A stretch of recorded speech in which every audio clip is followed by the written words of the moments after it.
தள்ளுபடி அத்தனை பேரும் அல்லம்படி 6 முதல் 60% வரை ஆடி தள்ளுபடியுடன் சூப்பர் சரவணா ஸ்டோர்ஸ், சென்னை, மதுரை, கோவை.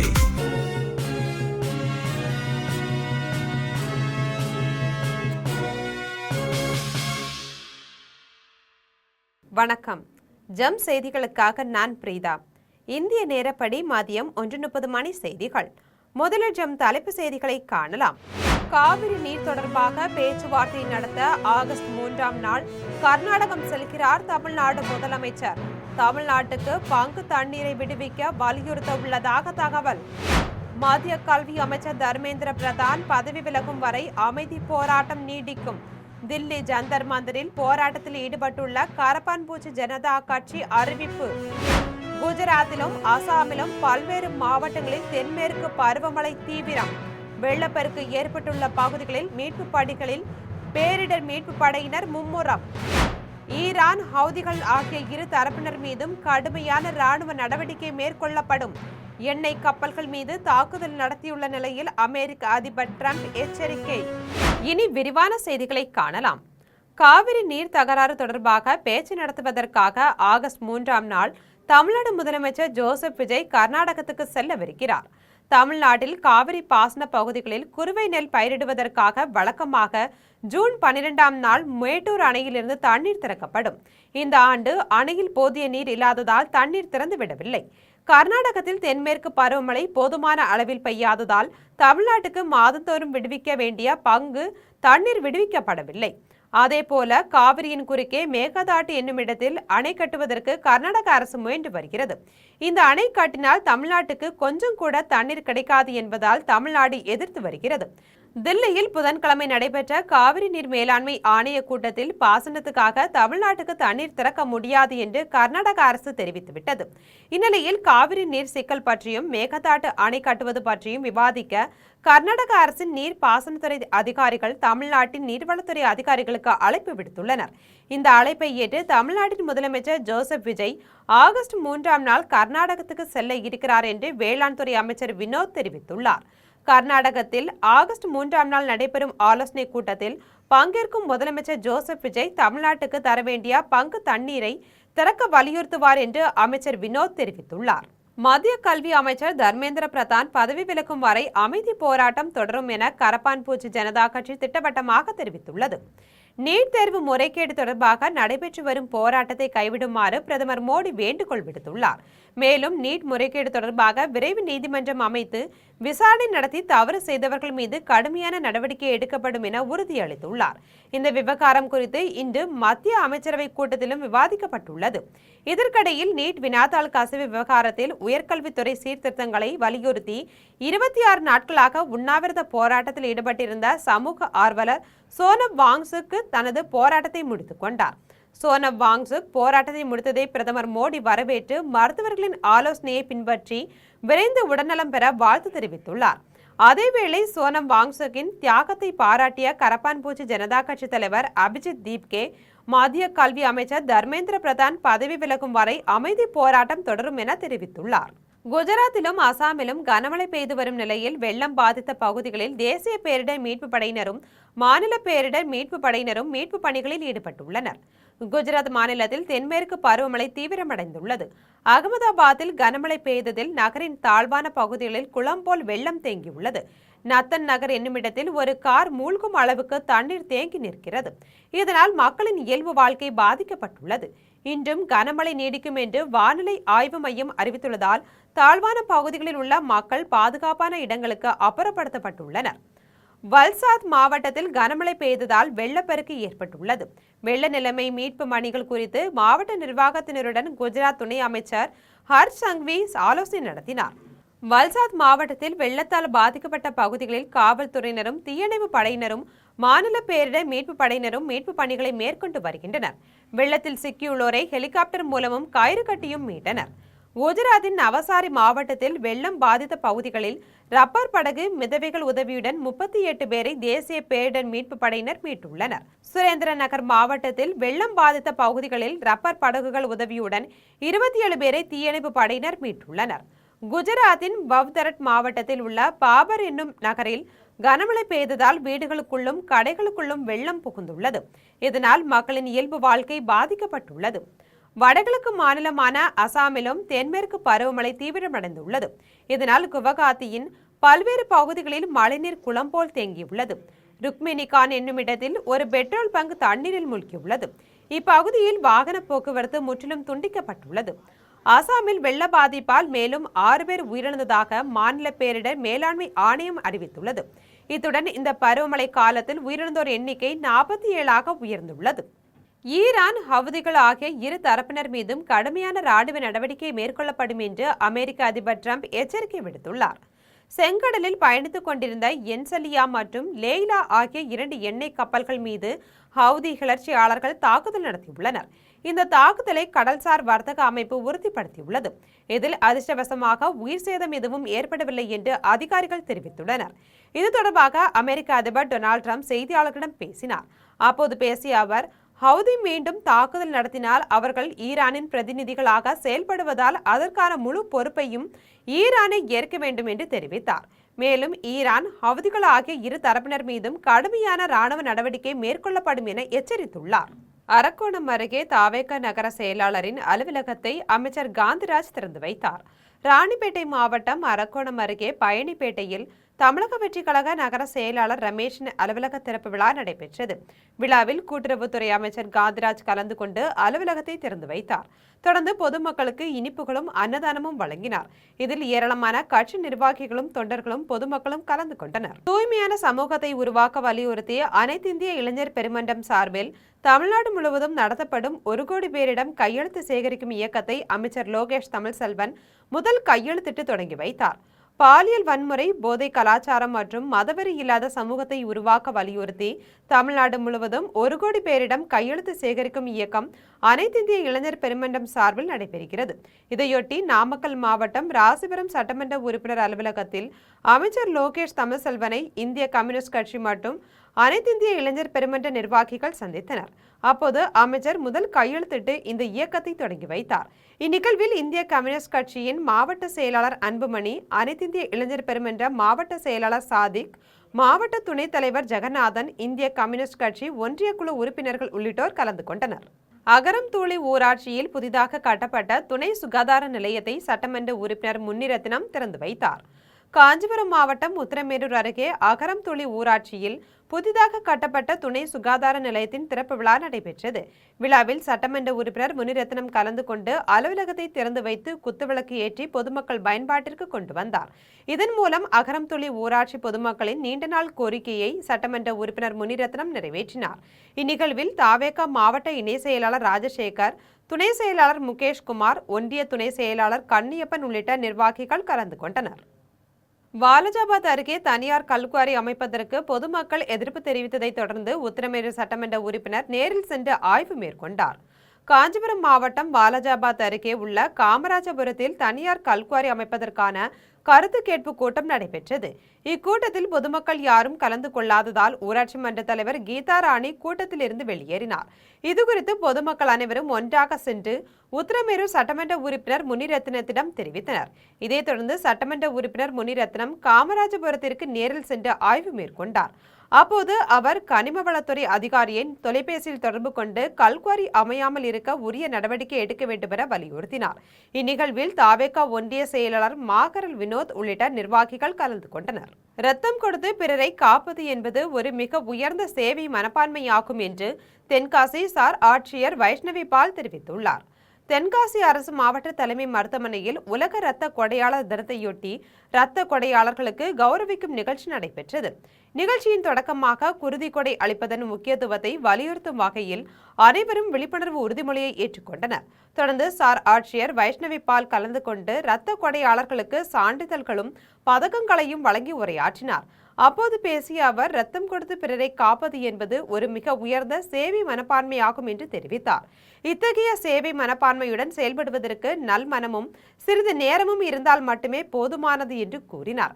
இதன் மூலம் ஆபத்தான சூழலில் இருக்கும் ஏராளமான பொதுமக்களின் உயிர்களை காப்பாற்ற முடியும் என்று குறிப்பிட்டார். இதில் மருத்துவமனை அலுவலர்கள், மருத்துவர்கள், செவிலியர்கள் உள்ளிட்ட பலர் கலந்து கொண்டனர். 2000 ஆண்டுகளுக்கு முன்பே கட்டுமான பொறியியல் துறையில் தமிழர்கள் தனி அடையாளத்தை பதிவு செய்துள்ளதாக சென்னை உயர்நீதிமன்ற முன்னாள் நீதிபதி சுரேஷ்குமார் தெரிவித்துள்ளார். கோவையில் இந்திய கன்சல்டிங் சிவில் இன்ஜினியர் சார்பில் கட்டுமானத் துறையில் காலநிலை மாற்ற சவால்களை எதிர்கொள்ளும் வழிமுறைகள் குறித்து நாட்கான் 2026 எனும் மாநாடு நடைபெற்றது. இந்நிகழ்ச்சியில் சென்னை உயர்நீதிமன்ற முன்னாள் நீதிபதி சுரேஷ்குமார் கலந்து கொண்டு மாநாட்டை தொடங்கி வைத்தார். இதன் பின்னர் அவர் கூட்டத்தில் பேசிய போது, புராண காலம் முதல் சிவில் பொறியியல் துறை வரை தமிழர்கள் தனி அடையாளம் பெற்றுள்ளதாக கூறினார். கரிகால சோழன் கட்டிய கல்லணை, ராஜராஜ சோழன் எழுப்பிய தஞ்சை பெரிய கோயில் ஆகியவை நமது முன்னோர்களின் கட்டுமான பொறியியல் திறமைக்கு சான்றுகளாக இன்றும் இருப்பதாக தெரிவித்தார். தொடர்ந்து மாநாட்டில் பல்வேறு தலைப்புகளில் தொழில்நுட்ப அமர்வுகள், கருத்து பரிமாற்றங்கள் உள்ளிட்டவைகள் நடைபெற்றன. இவ்விழாவில் association of consulting civil engineers தேசிய தலைவர் ராஜேந்திர கல்பாவி ராவ் உள்ளிட்ட ஏராளமானோர் கலந்து கொண்டனர். குத்தாலம் ஒழுங்குமுறை விற்பனை கூட்டத்தில் நடைபெற்ற மறைமுக பருத்தி ஏலத்தில் பருத்தி குவிண்டால் ஒன்றுக்கு சராசரி விலையாக 9,000 ரூபாய்க்கு விலை போனதால் விவசாயிகள் மகிழ்ச்சி அடைந்துள்ளனர். மயிலாடுதுறை மாவட்டம் குத்தாலம் ஒழுங்குமுறை விற்பனை கூட்டத்தில் விற்பனை கூட கண்காணிப்பாளர் பாபு மேற்பார்வையில் மறைமுக பருத்தி ஏலம் நடைபெற்றது.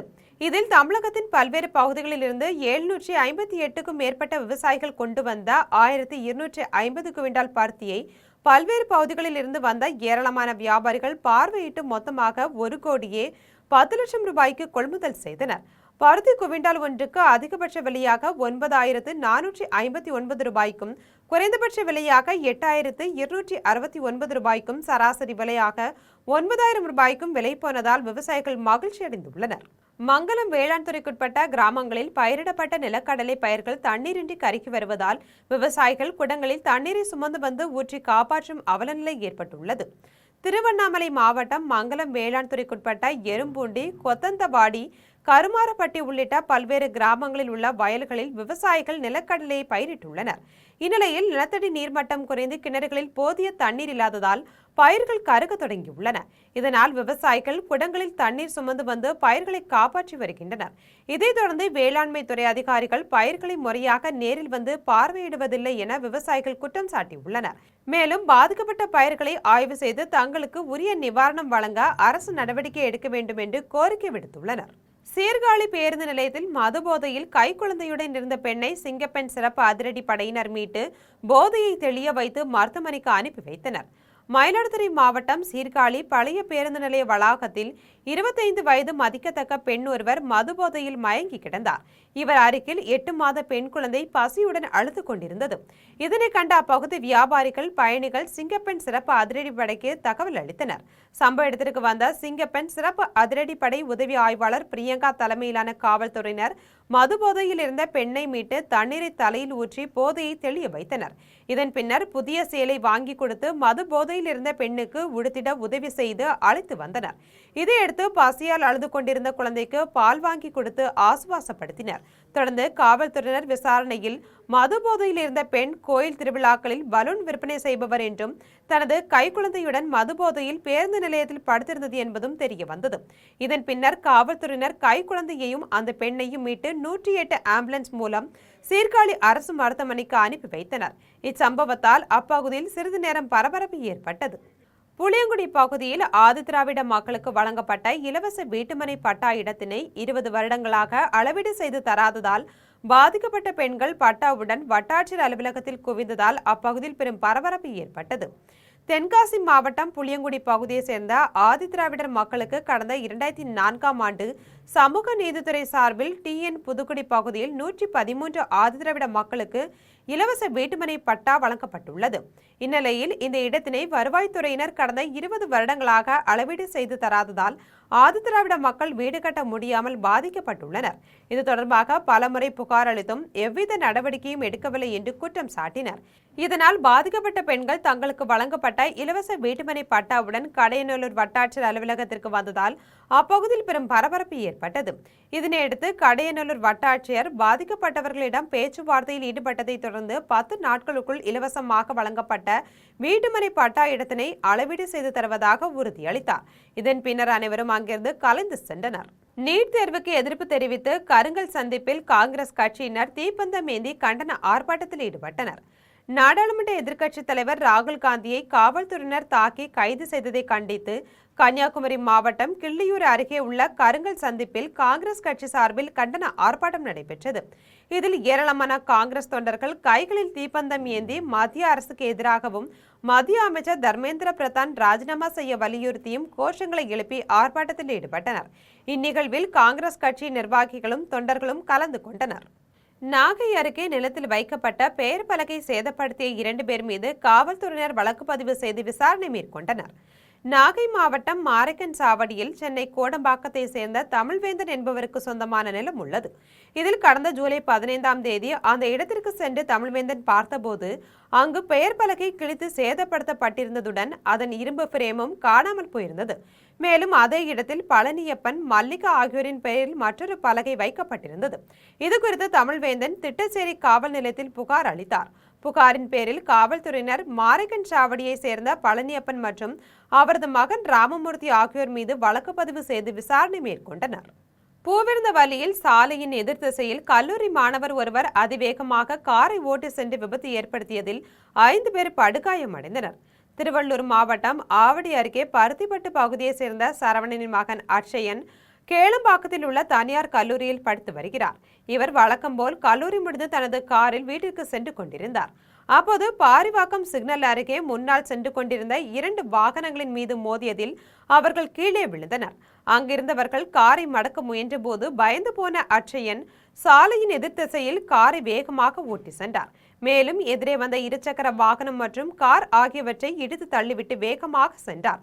இதனை கண்டதும் அவ்வழியாக சென்ற வாகன ஓட்டிகள் விரட்டி சென்று காரை மடக்கி பிடித்து அட்சயனை வெளியே இழுத்து சரமாரியாக தாக்கினர். இது குறித்து தகவலறிந்து சம்பவ இடத்திற்கு வந்த அட்சயனின் தந்தை தன் மகனை காப்பாற்ற முயன்ற போது பொதுமக்களால் அவரும் சேர்ந்து தாக்கப்பட்டார். இதைத் தொடர்ந்து போக்குவரத்து காவல்துறையினர் விபத்தில் காயமடைந்த கல்லூரி மாணவன், அவரது தந்தை உள்ளிட்ட அனைவரையும் மீட்டு கீழ்ப்பாக்கம் அரசு மருத்துவமனைக்கு அனுப்பி வைத்தனர். இதையடுத்து விபத்தில் சிக்கிய வாகனங்களை அங்கிருந்து அப்புறப்படுத்தினர். மேலும் இச்சம்பவம் தொடர்பாக காவல்துறையினர் விசாரணை மேற்கொண்டு வருகின்றனர். புதிய மருத்துவ காப்பீட்டு திட்டத்தில் உள்ள பல்வேறு குறைபாடுகளை நீக்க வேண்டும் என வலியுறுத்தி தென்காசி மாவட்டம் ஆட்சியரிடம் ஓய்வு பெற்ற காவலர் நல சங்கத்தினர் கோரிக்கை மனுவை அளித்துள்ளனர். தென்காசி மாவட்ட ஆட்சியர் அலுவலகத்தில் ஓய்வு பெற்ற காவலர் நல சங்கத்தினர் மாவட்ட ஆட்சியர் ரஞ்சித் சிங்கிடம் கோரிக்கை மனுவை அளித்தனர். இந்நிகழ்வில் 100க்கும் மேற்பட்ட ஓய்வு பெற்ற காவலர்கள் கலந்து கொண்டனர். இந்த மனுவில் புதிய மருத்துவ காப்பீட்டு திட்டத்தை வேறு எந்த ஒரு தனியார் நிறுவனத்தின் தலையீடுமின்றி தமிழக அரசே நேரடியாக ஏற்று நடத்த வேண்டும் என்று கேட்டுக்கொண்டனர். மேலும் தற்போது காப்பீட்டு திட்டத்திற்காக பிடிக்கப்படும் சந்தா தொகையான 644 ரூபாய் என்பது ஓய்வூதியதாரர்களுக்கு கூடுதல் சுமையாக இருப்பதால் அத்தொகையை கணிசமாக குறைக்க வேண்டும் என்று வலியுறுத்தினர். அத்துடன் சிறப்பு சிகிச்சைகளுக்காக ஒதுக்கப்படும் காப்பீட்டு தொகையை 12 லட்சம் ரூபாயிலிருந்து 20 லட்சம் ரூபாயாக உயர்த்த வேண்டும் என்ற முக்கியமான கோரிக்கையையும் அவர்கள் முன்வைத்தனர்.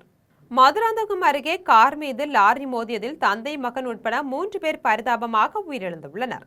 செங்கல்பட்டு மாவட்டம் ஜானகிபுரத்தில் புதுச்சேரியிலிருந்து சென்னை விமான நிலையத்திற்கு சென்று கொண்டிருந்த கார் மீது அடையாளம் தெரியாத லாரி மோதியதில் கார் கவிழ்ந்து விபத்துக்குள்ளானது. இதில் புதுச்சேரியை சேர்ந்த கோபு, தினேஷ் ஆகிய இருவரும் சம்பவ இடத்திலேயே உயிரிழந்தனர்.